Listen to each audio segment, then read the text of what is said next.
Hello.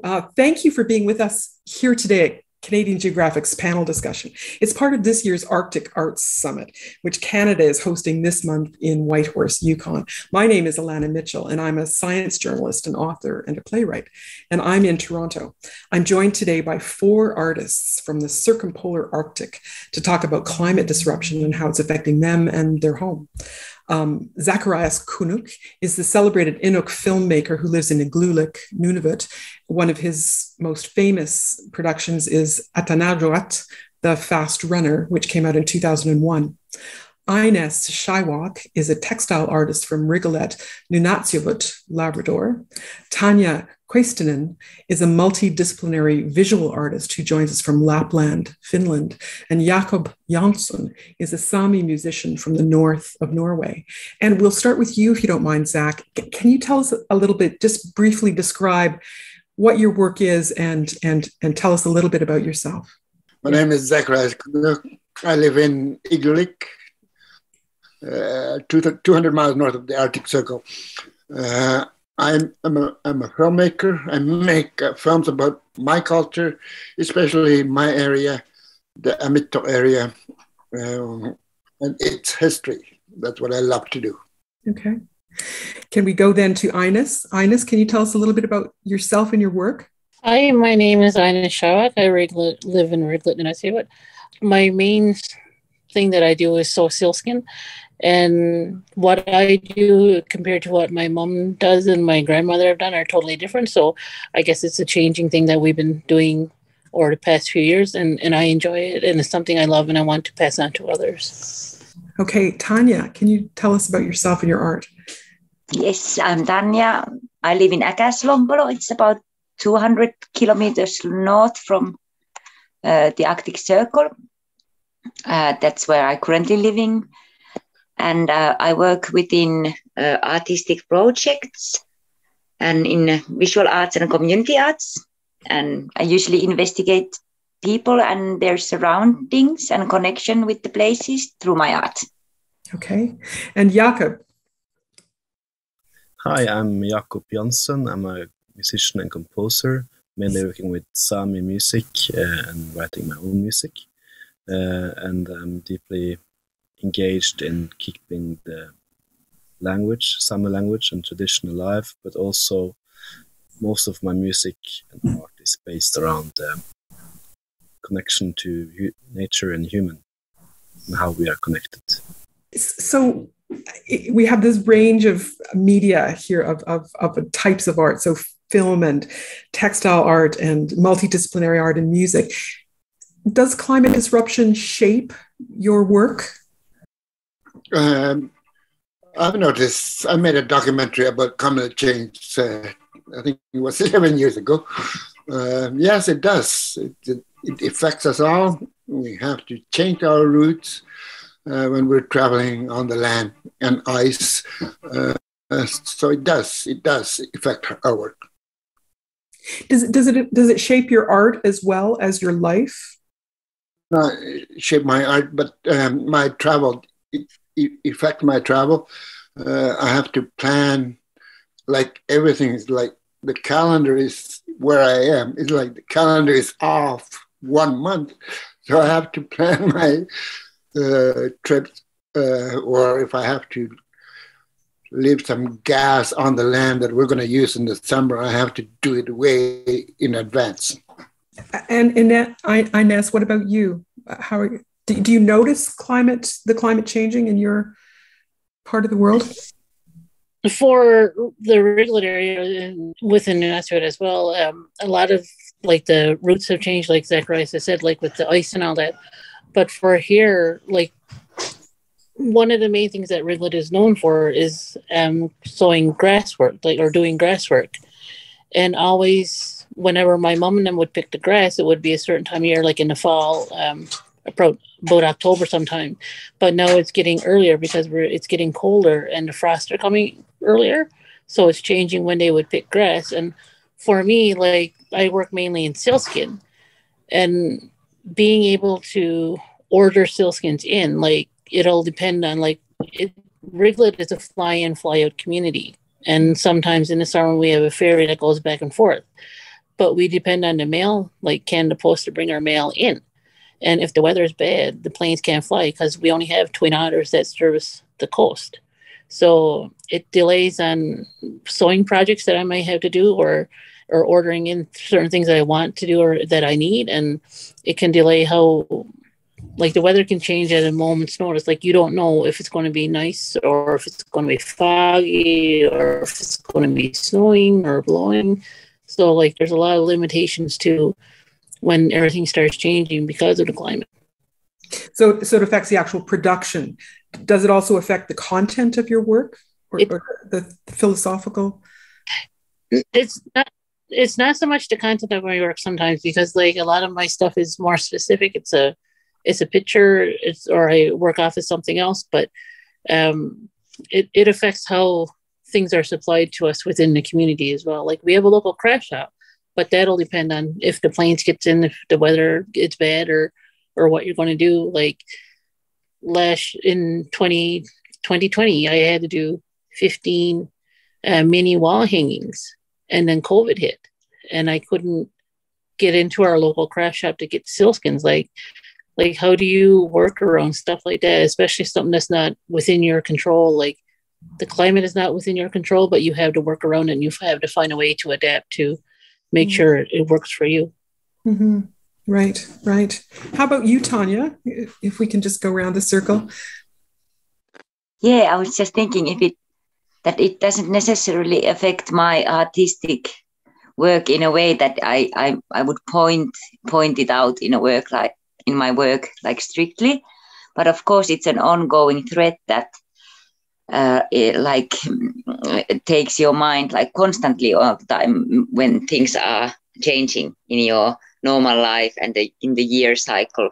For example, weather conditions, they have been like much harder, as the previous artist also said, and changing, so that in a way that they are not familiar anymore. For example, last year the snow came to the ground before the ground was icy, and that affected on how the snow actually layered, and it layered so that there's no bottom.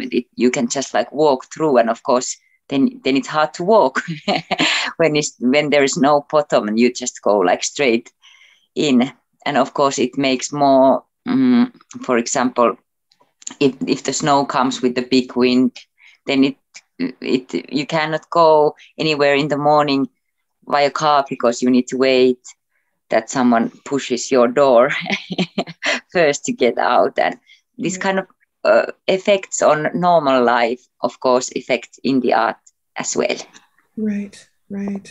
And JAKOP, how about you? You deal more explicitly with climate in your music, as I understand it.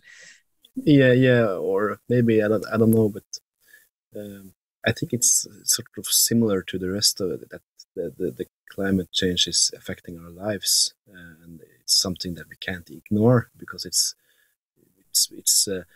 the climate change speed is 2 times faster in the Arctic compared to the rest of the world. Yeah. So the changes are much faster in the Arctic. So, for example, for Sami people, reindeer herding is the biggest tradition of work in the culture. And it's been really hard this winter and last winter feeding the reindeers in the winter, because the snow, it rains and then it gets cold and then it snows and then it goes on layers on ice, so the reindeers can't find the bottom in a way. So it's they have to be fed with pellets. So it's a lot of these kind of issues going on, and we can see the changes are really quick. Also the rivers and the change of the flora, both in the woods and in the rivers. It's really remarkable, scary. And, for me, I'm also a drummer, so for me now I've stopped buying things and instead building them myself and using. For drumsticks, I go to the trees and find, grains or these small, and make them myself, and I make drums myself. And I try to think about ways of it connects me more also with the instrument when I need to kind of, it's not everything shouldn't be easy. Also in art and also in daily life, I think we should be reminded of our own that we are not gods, but we are just human beings. Jakob, what it sounds like when you said things shouldn't be easy, is that because you know that the earth is struggling, or is that a different, where does that idea come from that things should not be easy? I think it's about, it's maybe a little bit blatant way of saying it from my point of view, but I think like when you, what I learned when I was a child, that you shouldn't, you should kind of, when you're walking outside in nature, you should leave as little mark as possible. So it's an interaction.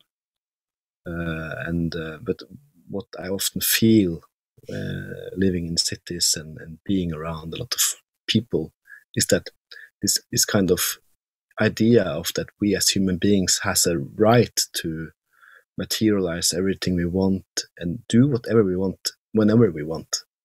It's kind of this idea, and it doesn't have any consequence, anything, and that scares me actually a lot. Yeah. So this is the thing I'm thinking a lot about. So, I mean, the theme that each of you has talked about is that, you know, that because you live in the Arctic, the evidence of climate change or climate disruption is there among it's disrupting everyday life in your communities. And so you're responding to that as not necessarily as artists, but as, you know, citizens of the planet. It sounds, is that right? Did I get that right, Zach? Is that how you see it? Living up here, because we're in our culture, we hunt animals for food. We are very concerned about the food chain. Yeah. And with the mining and shipping going on up here, we are very worried about balanced water because ships are coming from far, and we know they have to drop their balanced water and get new one when they come into the Canadian border. We know that, but that's still moving Atlantic or Pacific water into our bays. And if they keep dumping that for 100 years, and we're really scared that it's going to change our food chain. So we are very, how would I say, concerned about our food chain. Because we already, it's climate change is already, we're noticing that some seals, because women scrape the skin, prepare the skin for clothing, they are already noticing spot on that they never seen before. What I'm talking was that I interviewed women till like 10 years ago, they were noticing that. Imagine now. We're seeing permafrost exploding from the ground. We can see that. We never used to see that, but now we're starting to see that. And thinning of the ice is very concerned to us because we always have to use it. Like, for example, middle of next month, middle of June, we would all go out there to Baffin Island and pitch our tents and hunt seal pups.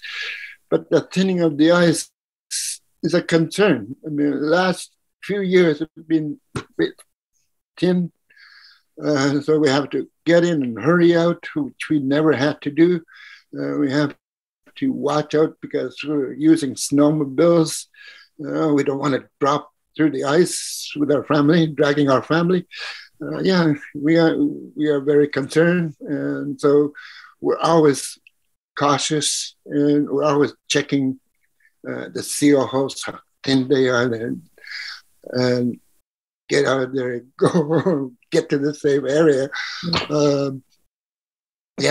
Because we're right in the Furry and Hegla Strait, and where the currents are.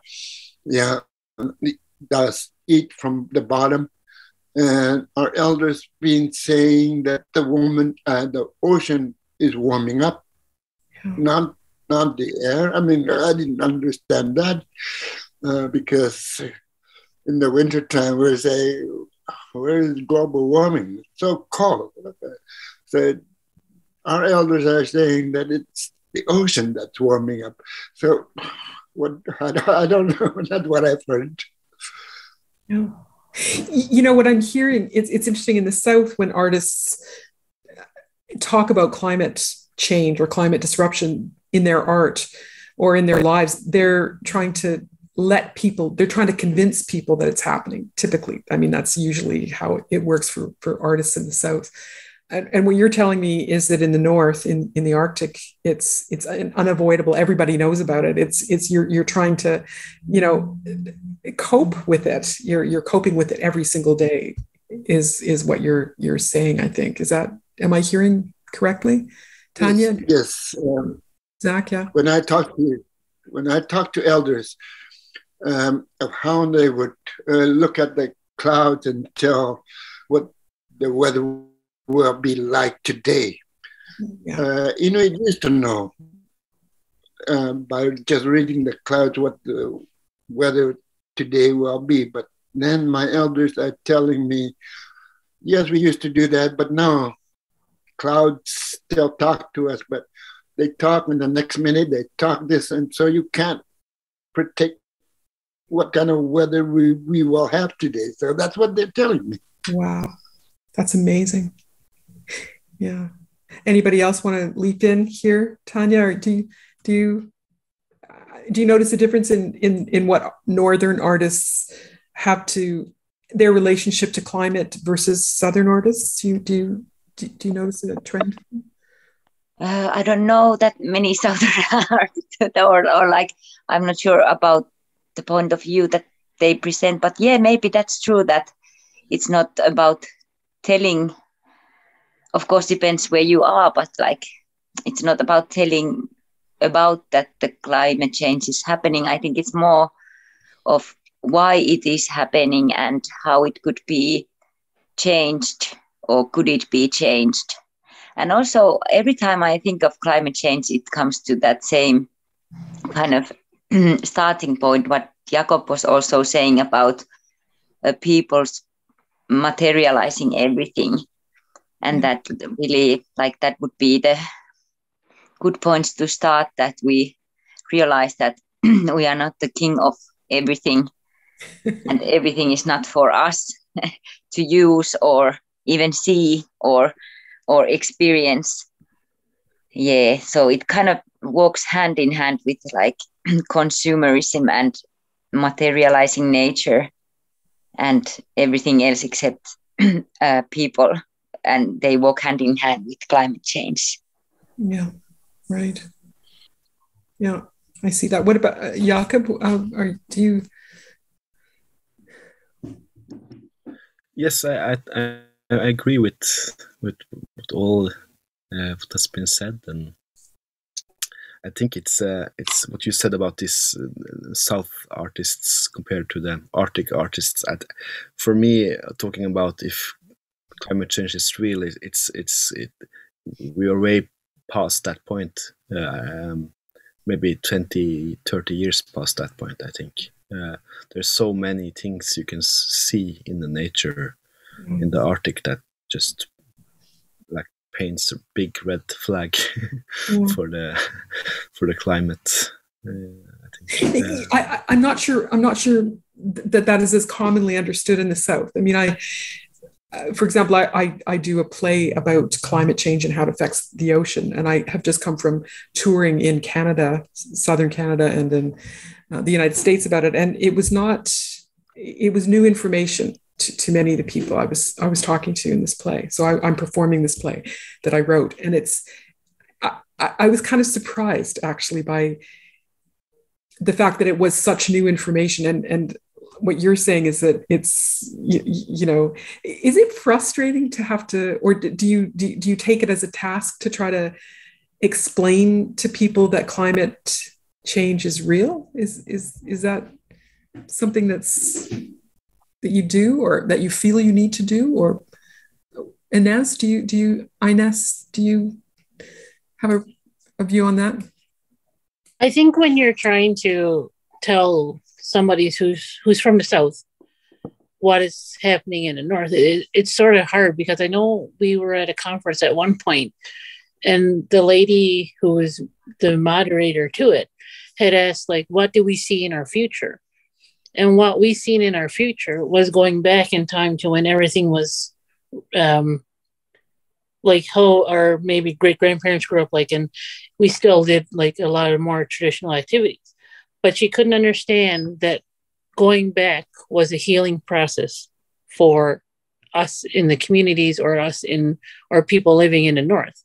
Like, we want to be like, it's really hard I think for Southern people to understand that living this way and going back in time is something that we want to do, or we want to be able to touch, sort of thing, where we want to be able to pass on to others. So it's hard sometimes, but it's those things of where you have to keep talking, you have to keep telling people of the struggles or of anything that's happening in the North. If you don't tell people, they're not going to understand, especially if you're somewhere in Southern Alberta or like Southern Canada. Is like, you live in the North, or do you live in an igloo? No, I don't live in an igloo. I live in a house. My house might not be up to your standards, but it's still a house and it keeps me warm. But it's getting over all of these things that people have sort of been built in, like, sort of put into their brains from going to school or hearing what the North is like. We need to get past that point of saying that everybody who lives in the North lives in an igloo sort of thing. Like, we need to be able to update our history so that people everywhere understand what it is, and not only things that are coming out of our communities is all bad. Like, we need to highlight what's happening, what good is coming out of our communities as well. And that's one of the things, like, a lot of people you talk to sometimes, like, they're shy and they don't want to do it. For me, for doing this is like, oh, I'm too shy. I don't know if I want to do this, but this is the thing. We have to get out there and we have to tell people. We have to correct people as well, of, like, what we do or how climate change is affecting our communities, or what we can do as artists to tell people the story of living in the North and how climate change is affecting us, or how man-made structures are affecting our communities, or how our regions, or sort of thing like that. Like, we have to be able to get out there and tell the stories and do all of these things as well. Is there a sense of frustration, do you think? I mean, you are four artists from it's like, how much more do we have to talk, and how much more do we have to tell people, like, this is what's happening, and this is like, we shouldn't have to come up against, like, governments, or we shouldn't have to come up against people saying, oh, just go to the store and buy chicken or buy beef, when we can go it on the land. Like, here in Inuit now, in Labrador especially, we're on a ban from caribou hunting. Like, how do you deal with that? And where do you go? Do you look at people in the South and say, like, so much of the carbon emissions, the emissions that are causing climate are mainly, emitted by people in the South? I mean, the reality of that is well, when I worked a lot with climate change and researchers and all this, it was like, we're paying the price for something that we didn't do. Right. Like, growing up here in Rigla, like, in the summer times, I don't know if it's the same wherever, but like, my sisters would get out of school like in mid-June to go with my grandparents to their fishing place. And like, we don't have a salmon fishery anymore. Like, we do have a food fishery for salmon, and we're allowed to catch so many salmons being Inuit beneficiaries. But like, we don't have that. And I tell Dad, or I tell the other people, like, people living in the north were the first people to be like reduce, reuse, recycle, because everything had a second use to it. It wasn't just like a can of oil. That can became a buoy for your net, or became something to bail your boat out if you had water in it. So like there was always a second use or a third use for something else. I mean, how do you relate to people in the South whose actions have led to this? Tanja. Yeah, of course it's constantly like self-reflection as well, because I live quite modern way of life with my car and snowmobiles, and that way also I sometimes feel that like a little bit double standard at some points. But of course it's like, for me what frustrates the most is that many people see the North as a constant like resource of things.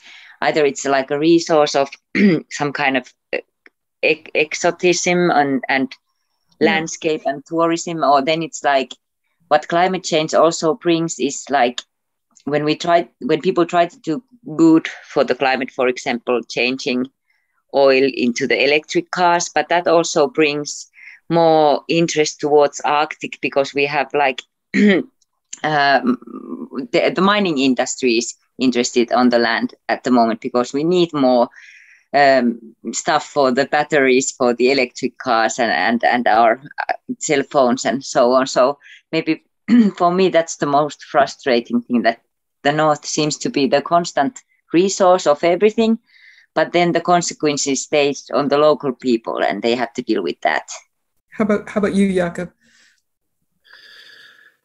I don't think about I don't feel need to be angry at other people for or have this kind of thinking about who emits more carbon in the atmosphere. But for me, it's more about this way of thinking and way of living, this way of being, or think, or at least having a philosophy of life that also connects with nature in a way. And with that sense, hunting your food, or using all the parts of the animal, like INEZ said, like using, recycling, reusing, this kind of thinking, that it's not just a thing you can, like food you buy in the grocery store, or clothes you can just throw away and buy new, and it's everything is connected. It's a little bit holistic maybe, but for me it's a way of thinking and life philosophy. That's the most important, and that's what I'm trying in a way to preach, in a way, or hoping to kind of reach this way of thinking, because in your music or in my music. And I had 2 commissioned music works this year, and one was Sami, called Mundayan Me, I Speak We, whereas this one character is a Sami character, represents nature, and there's this choir representing the big society in a way, a little bit of what we are talking about now. And the big society is afraid and needs everything attention, and like demands a response. But the nature always responds, but it's always there. It never helps and it never gives. It's just there in a way. But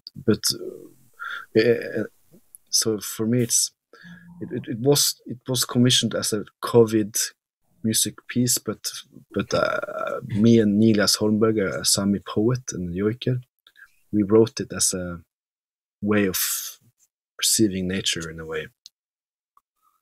So because it's so connected, because when we got, I don't know how it was for the rest of you, but in Norway it was this kind of lockdown period when we weren't allowed to even go outside your own building. So this was very kind of revealing, I think, of how we are actually connected, how much we need to be out. Yeah, right. It sounds very healing, the music. It's maybe, but also it's a little bit chaotic in a way. I think. It's a kind of a fight, or like a fight between balance and chaos in a way. I see. Wow. I think also like being like, I also use gas when I'm outside, and I also kind of, I'm not zero emission friendly human being in the north, but what way I'm raised up is to make, like, hunt your own food as much as possible, carve out wood, live, kind of have a way of living that can suit your own needs. You don't over, how do you say, over consume. Yeah. You go out fishing for yourself and your family. You don't go out fishing to take the whole every fish, sea. Every last fish. Yeah. Right. You look like you have something to say, Zach. You look full of words. Yeah. As a filmmaker, one day I'm explaining, because up in Nunavut, in the Canadian Arctic, we have no roads, all air, by air. Expecting my friend, I'm tracking this plane, and I learned how to track planes that are coming. And then last year, I'm filming this iron ore mine, shipping out iron ore, and I have to track these ships. And I found an app to track them, so when they're coming, I could set up my camera and film it when they're coming in with no load, and when they're coming back with load, I wanted to film that. So I got this app, shipping track. My head is just saying, no wonder we're in climate change. And you just see how many ships there are in the sea, in the Atlantic, in the Pacific. Oh my God. Yeah. And airplanes flying in the world. Oh my God, you should see that. No wonder we're in climate change. That's my head saying. It's climate change is changing us. And what up here we were noticing, the dominant wind used to be the north wind. Now it's the east wind.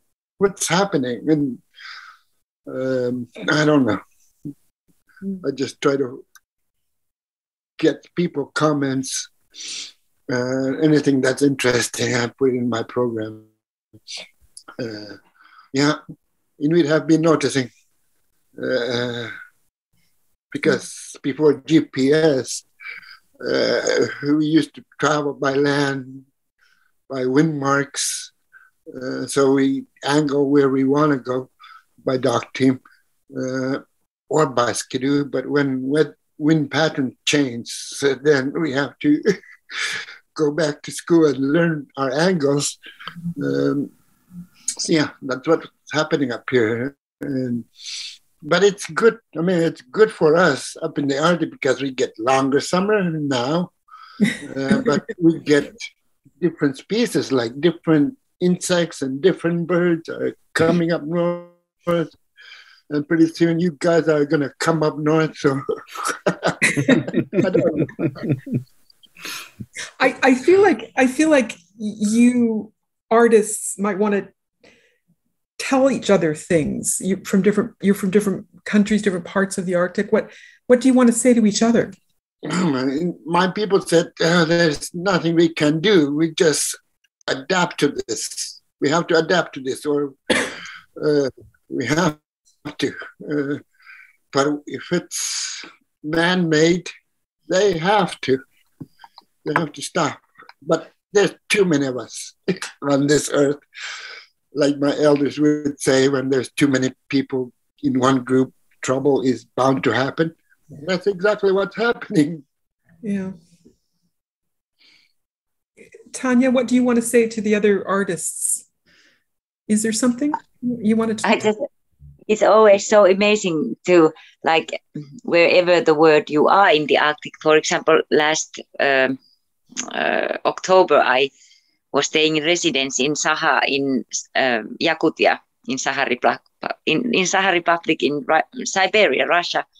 And it seems that it's so weird that people in the Arctic everywhere are facing same kind of thoughts and same kind of like problems, and everyone is just trying to cope with it. Yeah. But yeah, it's amazing that how this area connects people, even though we're so far from each other. INEZ, is there anything you want to tell or ask your fellow artists here from the Arctic?